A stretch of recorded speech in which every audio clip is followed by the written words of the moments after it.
주님을 향한 노래 중심 잃은 예배 내려놓고 이제 나 돌아와 주님만 예배해. 이런 코로나 바이러스뿐 아니라 삶 속에 다가오는 수없는 홍수들을 우리는 거부할 수 없지만 우리가 어떤 자세를 갖느냐는 것은 우리의 몫입니다. 우리가 그런 홍수 속에서 아름다운 믿음의 모습을 가져야만 합니다. 그렇다면 우리가 어떤 자세로 홍수를 대해야만 하겠습니까? 저는 오늘 여러분에게 설교를 쭉 하기 전에 먼저 결론부터 말씀드립니다. 결론은 뭐냐? 여러분, 이 세상의 모든 것은 왕 대신 하나님이 주관하십니다. 그러니까 여러분이 이런 홍수를 만났을 때 다른 방법이 없습니다. 왕께 기도드리는 백성들이 되시길 바랍니다. 하나님 앞에 기도해야지 됩니다. 역전되리라라는 찬양을 들을 때도 조건이 다른 것 없잖아요. 기도를 멈추지 말아라.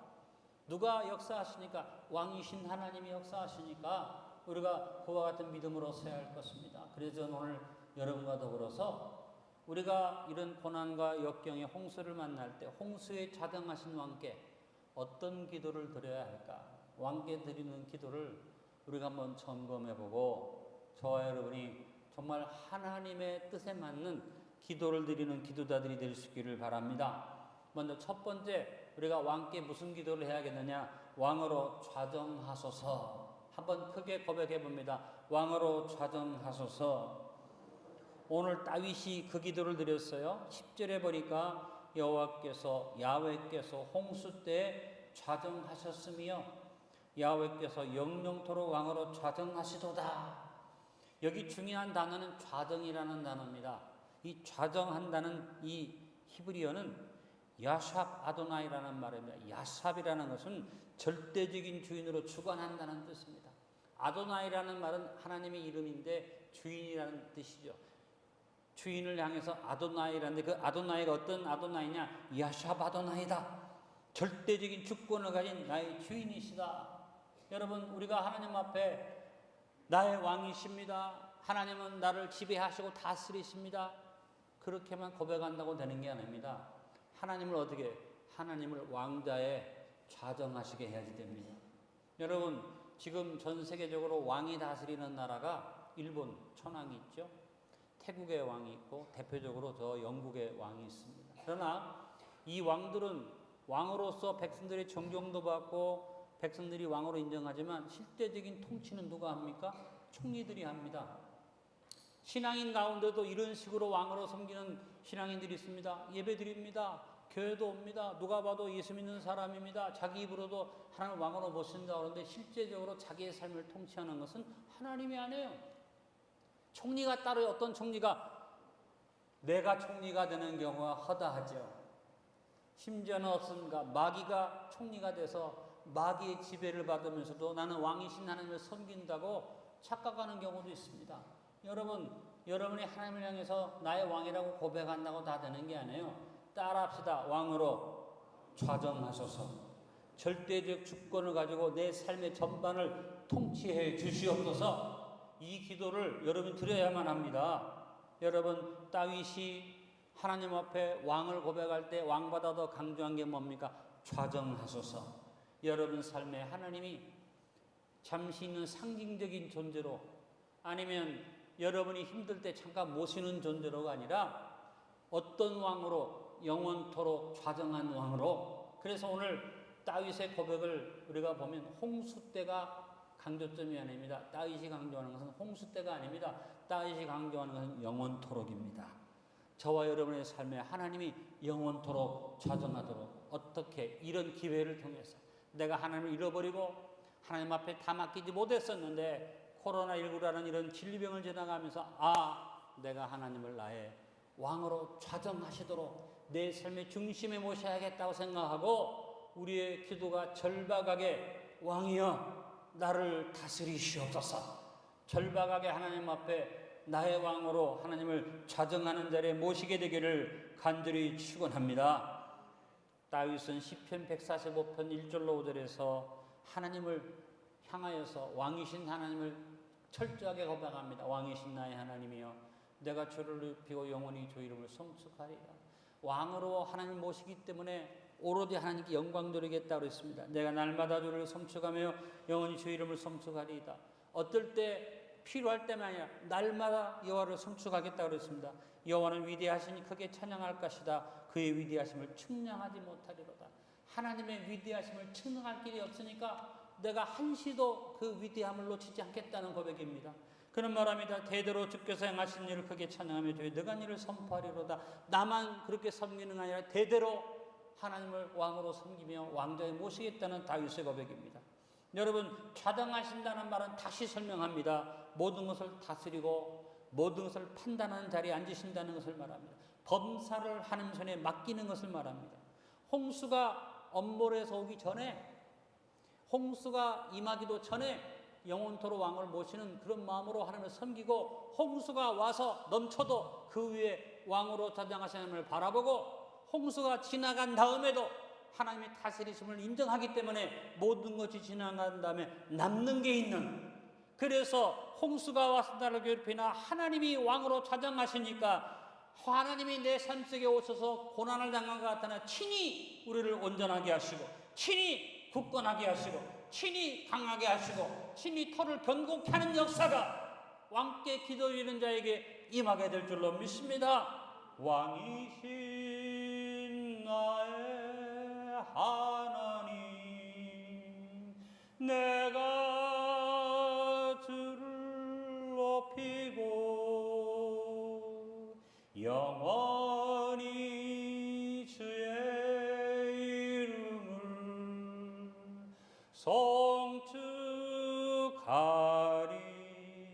송축하리이다. 어렵고 힘들어 필요할 때만이 아니라 24시간 이 찬송이 내 고백이 될 수 있기를 바라고, 내 삶의 중심에 누가 있는가 하고 누가 와서 쳐다봐도 하나님이 내 삶의 왕좌에 앉아있는 그런 성도로 설 수 있게 되기를 바랍니다. 왕께 드리는 기도의 두 번째는 뭡니까? 홍수를 다스려 주소서. 말할 것도 없이 일상의 삶에서 하나님이 다스리시지만 무서운 홍수가 범람할 때 그 홍수를 보면서 두려워할 필요가 없다. 왜? 그 위에 홍수 위에 좌정하신다. 다스리시는 왕이 그 홍수를 차단하신다는 것입니다. 여러분, 그러므로 하나님 앞에 우리가 어리석은 자처럼 홍수가 임할 때 홍수 때문에 불평하나 원망하지 말고 홍수 위에 좌정하신 하나님을 향하여 하나님의 주권을 인정하고 서게 되기를 바랍니다. 인생의 홍수를 가장 극심하게 만난 사람의 대표적인 사람이 욥이죠. 욥이 자기 삶 속에 생각지 않은 홍수가 몰려와서 모든 걸 다 잃어버렸지만 그는 원망하지 않고 홍수 위에 좌정하신 하나님을 인정했습니다. 욥이 홍수 위에 좌정하신 하나님을 어떻게 인정합니까? 욥기서 1장 21절로 22절 욥이 고백합니다. 이르되 내가 모태에서 알몸으로 나왔사온즉 또한 알몸이 그리로 돌아가올지라. 주시니도 여호와이시오 거두시니도 야훼시오니 야훼의 이름이 찬송을 받으실지니이다 하고 이 모든 일이 욥이 범죄하지 아니하고 하나님을 향하여 원망하지 아니하니라. 홍수가 왔어요. 욥의 모든 걸 다 뺏어갔어요. 근데 욥은 말합니다. 알몸으로 왔으니 알몸으로 갑니다. 하나님께서 자기에게 주신 모든 것이 하루아침에 없어졌어요. 그러나 욥은 하나님이 그 위에 좌장하시기 때문에 주시는 분도 하나님, 가져가시는 분도 하나님. 그래서 그는 하나님을 원망하여 범죄하지 아니하고 홍수에 좌장하신 하나님을 바라봤기 때문에 욥이 나중에 더 큰 복을 받은 것을 봅니다.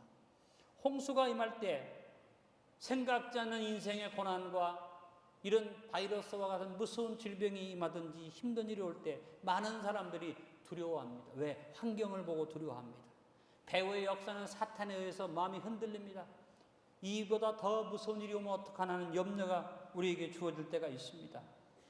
마귀는 코로나19라는 바이러스로 우리의 육신을 멸하게 할 뿐 아니라 더 무섭게 우리의 영혼 속에 코로나 블루 증상을 가져와서 두려움을 주고 염려를 주고 불안하게 만들고 초조하게 만들고 정말 큰일 났다고 낙담하게 만들고 이래서 좌절하게 만들어서 사람들이 자기만 생각하게 만들고 갈수록 사람들의 마음이 강팍해지게 만드는 것이 사탄이었습니다. 이럴 때 여러분 거기 넘어가지 말고 홍수를 다스려 주옵소서. 홍수에 차장하신 주님께 맡기시길 바랍니다. 바울도 복음을 전하는데 복음을 전하다가 감당할 수 없는 홍수를 수없이 만났는데 마지막 홍수는 뭡니까? 복음을 전해서 로마에 가서 복음 전하기를 원하고 3년 동안 가이사랴의 감옥에서 기도했는데 하나님이 결국은 죄수의 몸으로 로마에 가게 해서 로마에 가서 한 발짝도 움직이지 못하고 감옥에 딱 갇히는, 그야말로 전후좌우가 꽉 막힌 상황, 홍수를 만나도 그런 엄청난 홍수를 만날 수 있는 바울이 그 속에서 에베소 성도들한테 편지할 때 뭐라고 했습니까? 에베소서 3장 12절로 13절에 우리가 그 안에서 그를 믿음으로 말미암아 담대함과 확신을 가지고 하나님께 나아감을 얻느니라. 그러므로 너에게 구원하니 너희를 위한 나의 여러 환난에 대하여 낙심하지 말라. 이는 너희 영광이니라. 자기가 당하는 이 어려움들을, 여러 환난들을 걱정하지 말아라. 그리고 오히려 뭐라고 말합니까? 그 홍수에 차장하신 하나님 앞에 예수님을 믿음으로 말미암아 당당히 나아감을 얻느니라. 당당히 나아감을 얻느니라. 여러분에게 이 믿음이 있기를 예수 그리스도 이름으로 축복합니다. 여러분, 여러분의 인생의 환난의 홍수 하나님이 다스리십니다. 이번 코로나19도 하나님이 다스리실 줄로 믿습니다. 그래서 아까도 우리가 읽은 것처럼 베드로 사도의 고백입니다. 모든 은혜의 하나님 곧 그리스도 안에 너희를 부르사 자기 영원한 영광에 들어가게 했으니까 잠깐 고난을 당한 너희를 친히 온전하게 하시며 굳건하게 하시며 강하게 하시며 터를 견고하게 하시리라. 홍수 위에 하나님이 차장하시면 어떤 어려움이 와도 마지막 결과는 남는 게 있습니다. 여러분, 코로나19의 홍수에 차장하신 하나님을 바라보고 코로나 바이러스로 우리를 공격할 뿐 아니라 코로나 블루의 증상으로 우리를 괴롭히는 사탄의 계계에 대해서 여러분의 마음속에 믿음을 가지고 맑고 밝고 환한 마음으로 당당하게 바울처럼 말합시다. 하나님께 당당히 나아감을 얻느니라. 할렐루야. 어둠 후에 빛이 오며 바람 분 후에 찬잔하고 소나기 후에 햇빛 나며 수고한 후에 쉼이 있네. 아멘. 모든 것은 지나가게 돼 있어요. 근데 지나간 다음에 뭐가 남느냐? 상처와 아픔과 고통만 남느냐? 아니다. 지나간 다음에 하나님이 주시는 위로와 은혜와 평강이 남는 믿음의 사람들이 될 수 있기를 바랍니다. 세 번째 기도는 자만하여 방자하지 않게 하소서. 우리가 하나님 앞에 자만해서 방자하지 않아야만 합니다. 여러분, 사람들이 자기가 잘 되고 자기가 형통하면 지가 잘난 줄 아는데 오늘 11절에 한 말이 뭡니까? 오늘 11절에 말하기를 모든 것은 다 하나님이 주신 것이다. 그래서 하나님이 주신 것으로 생각하고 겸손해야 하는데 오만방자하면 홍수가 밀려옵니다. 여러분, 환난과 고난만 홍수가 아닙니다. 생각지 않은 부요, 갑작스럽게 다가오는 축복도 다 홍수입니다. 그래서 인생을 살면서 이런 홍수를 만난 사람을 우리가 벼락부자라고 말합니다.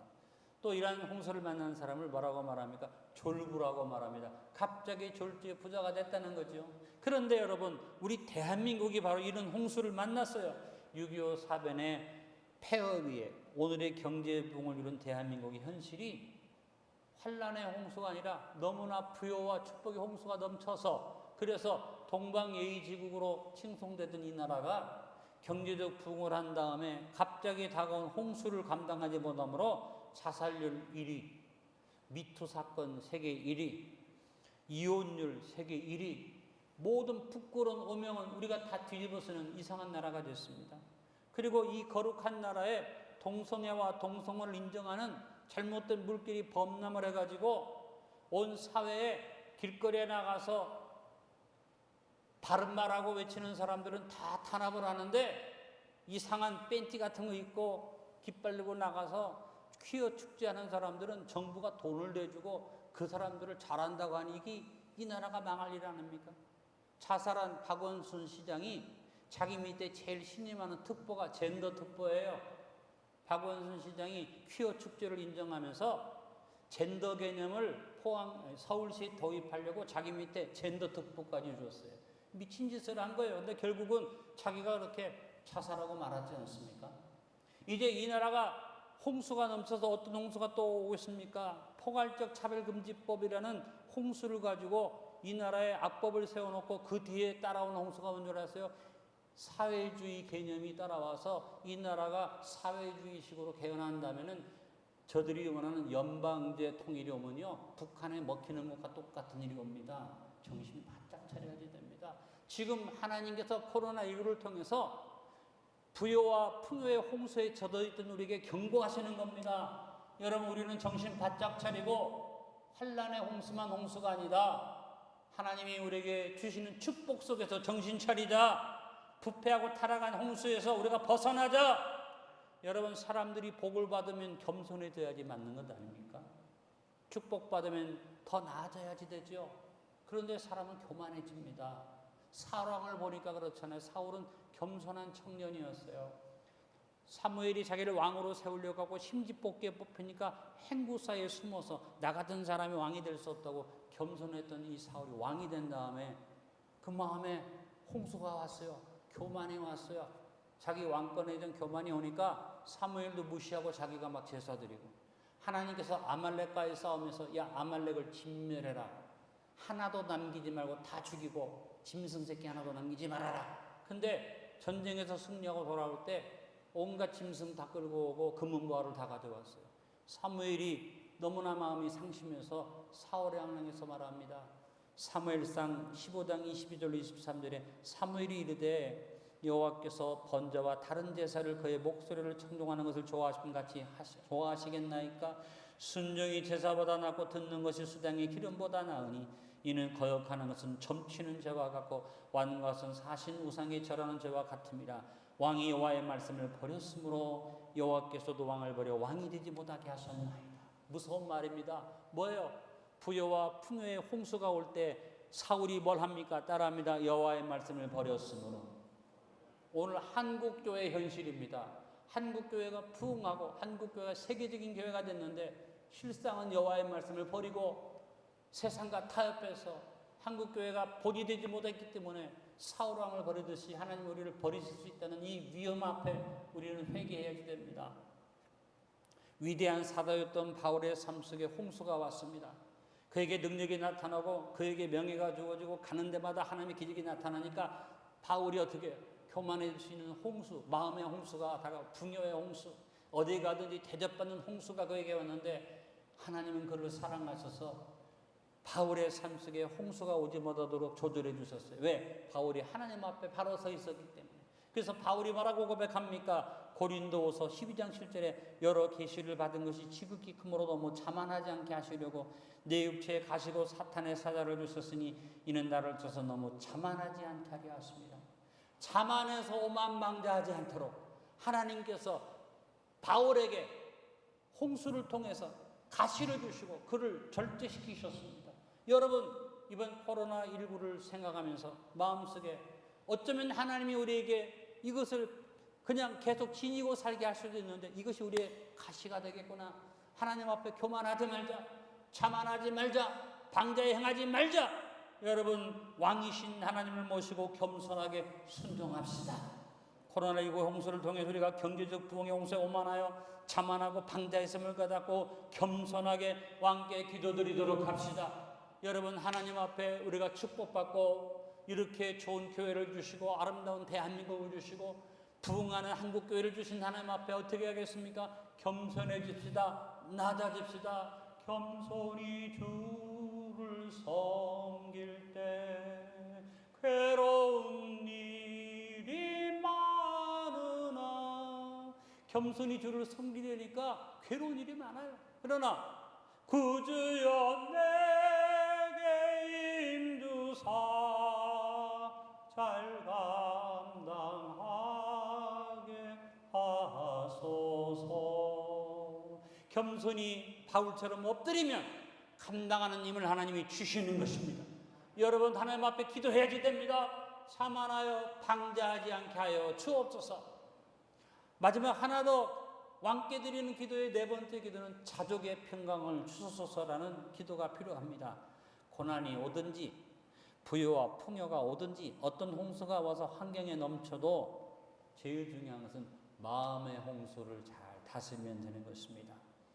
여러분 삶 속에서 고난의 홍수가 올 때 홍수로 인해서 다 뺏기고 없어지는 것 걱정하지 말고 이 홍수와 함께 하나님 더러운 것을 다 씻겨 가신다. 이 믿음을 갖게 될 수 있기를 바랍니다. 시편 119편 67절에 이렇게 고백했습니다. 고난 당하기 전에는, 홍수를 만나기 전에는, 코로나19를 당하기 전에는 내가 그릇 행하였더니 이제는 주의 말씀을 지키나이다. 이 고백이 저와 여러분의 고백이 되어지기를 간절히 바랍니다. 홍수가 와서, 환란이 와서 내 가진 것을 다 잃어버리는 그 환경이 오고 어려움이 올 때 이거 잃어버린다고 안타까워하지 말고, 주님 이것들을 다 잃어버리는 이때 내 더러운 것도 다 씻겨가게 하시고 내 완악함도 씻겨가게 하시고 코로나19를 통해서 내가 잘못된 것들을 다 홍수에 몰아 없애버리게 하시고 하나님만 의지하게 해주셔서 말씀을 지키게 하여 주옵소서. 그리고 하나님 앞에 우리가 평강의 축복을 받아야 되는데 어떤 어려움이 와도 하나님이 함께 하시면 이길 수 있다는 믿음의 평강이 자리 잡게 되기를 간절히 바랍니다. 왜? 하나님은 홍수에 자장하신 분이니까. 그래서 바울은 우리에게 평강의 마음을 가지고 주님 앞에 시험을 대해서 이기라고 말했습니다. 고린도전서 10장 13절에 사람이 감당할 시험 밖에는 너희가 당한 것이 없나니 오직 하나님은 미쁘사 너희가 감당하지 못할 시험 당함을 허락하지 아니하시고 시험 당할 쯤에 또한 피할 길을 내사 너희를 등이 감당하게 하시느니라. 여러분 이 말씀을 마음에 담으면 평강의 복이 여러분 심령을 주장하게 되어질 줄로 믿습니다. 어떤 어려움이 와도 감당할 시험 밖에는 안 주신다. 또 아무리 힘든 일이 와도 하나님께서 감당할 시험 밖에는 안 주시는데 시험 당할 쯤에 피할 길도 주신다. 하나님이 능히 감당하게 하신다. 이 믿음으로 여러분 마음의 홍수를 쫙 정리하고 평강의 복을 누리시길 간절히 바랍니다. 또 마찬가지입니다. 부요와 풍요의 홍수가 막 덮쳐올 때 여러분 거기에 유혹과 타락으로 넘어가지 말고 복에 근원된 사람의 마음에 주시는 평강을 가지고 어떤 마음을 가져야 됩니까? 안디옥의 표가 참 좋은 거예요. 여러분 삶 속에 하나님 평강과 축복과 부여를 주실 때 끊임없이 고백합니다. 나눠주고 구워주고 베풀어주자. 마음을 잘 다스려서 자꾸 베풀고 구워주고 베풀고 나눠주는 마음을 가지면 그 사람은 어떤 홍수가 와도 사울처럼 넘어가지 않고 다윗처럼 자기를 지키는 자가 되어줄 줄로 믿습니다. 그래서 여러분 우리에게 필요한 것 주여 나에게 자족의 평강을 주옵소서. 그 평강을 받은 바울이 뭐라고 고백했습니까? 빌립보서 4장 11절로 12절에 내가 궁핍함으로 말하는 것이 아니니라 어떠한 형편이든지 내가 자족하기를 배웠느니 나는 비천에 처할 줄도 알고 풍부에 처할 줄도 알아. 모든 일 곧 배부름과 배고픔과 풍부와 궁핍에도 처할 줄 아는 일체의 비결을 배웠노라. 여러분 바울의 고백이 저와 여러분의 고백될 수 있기 위해서 하나님 앞에 기도합시다. 자족의 평강을 부어 주시옵소서. 오늘 말씀의 결론을 맺습니다. 홍수는 다양한 모양으로 우리에게 찾아옵니다. 우리가 환경을 보면 홍수에 침몰돼 버리고 맙니다. 그러나 우리가 홍수에 자장하신 하나님을 바라보면 홍수 속에서 침몰되지 않고 홍수를 극복하게 되어질 줄로 믿습니다. 여호와께서 언제나 나의 삶 속에 왕으로 자장하시길 기도하고 특별히 환란의 홍수가 올 때 그것을 다스려 주시길 기도하고 축복의 홍수가 와도 그것 때문에 무너지지 않고 하나님 앞에 나를 지키기를 기도하고 항상 마음의 홍수를 다스리는 여호와께서 평강 주시기를 기도하는 저와 여러분 되어지기를 바랍니다. 코로나19의 홍수를 지나며 우리의 왕 되신 야훼 하나님께 드리는 4가지 기도 제목을 정리해 드렸습니다. 하나하나 따라 고백해 봅니다. 왕으로 자정하소서. 홍수를 다스려 주소서. 자만하여 방자하지 않게 하소서. 자족의 평강을 주소서. 이 4가지를 다시 한번 고백해 봅니다. 왕으로 자정하소서. 홍수를 다스려 주소서. 자만하여 방자하지 않게 하소서. 자족의 평강을 주소서. 이와 같은 왕께 드리는 기도가 살아있는 안디옥 성도들이 되시기를 주님의 이름으로 축원합니다. 생명의 말씀